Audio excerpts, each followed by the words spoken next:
Ocho Libre here, and this is part 4 of the video series and day 3 of the PACE Plein Air Painting Convention and Expo in Reno, Nevada. Here you can see the main lobby and all the vendors selling brushes, paints, kits for painting outside, all kinds of stuff, an endless amount of shopping.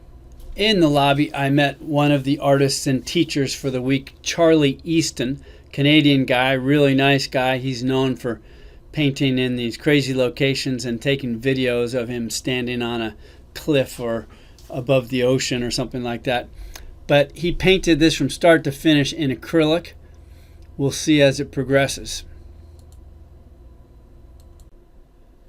Day 3 was another packed day with 5 stages. Main stage, pastel stage, water media stage, demo stage, expo hall stage. Mike Hernandez, who is a specialist in acrylic and gouache and also digital painting, was the first guy I saw. He's very well known. I believe he works for a studio doing movie stuff. But he's also, in this demo, he showed how to use gouache, which seems to be the big fad these days.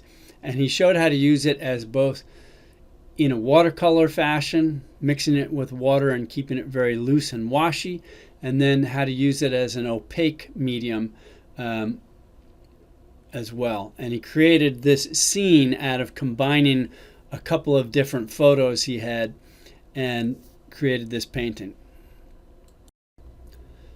I went to a talk on art business by Mr. Marketing himself, Eric Rhodes.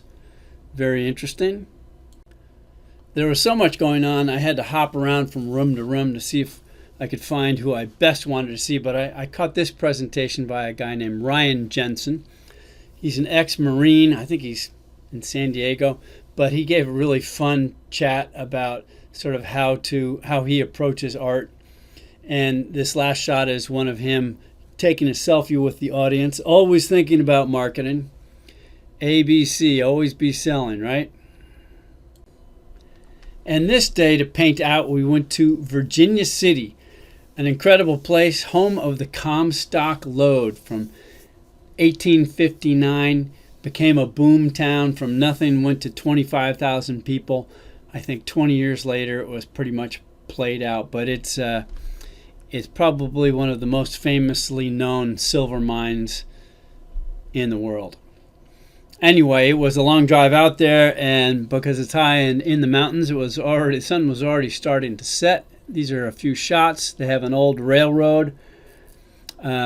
I was looking for the mining buildings, the stamp building, and I found this one building on the other end of town. Most people painted in town, but once again, I strayed from the crowd, and this is the painting I came up with. Virginia City is a big tourist place. It's very much alive and filled with bars and trinkets and t-shirt shops and all that kind of stuff. Nothing like the ghost town in Bodie, which I showed you previously, or the State Historic Park at the Empire Mine, which you'll see in episode 7. But that's it for this episode. Thank you very much. We'll see you in the next episode where we go to paint at the Stampede Reservoir. See you next episode. Thank you very much.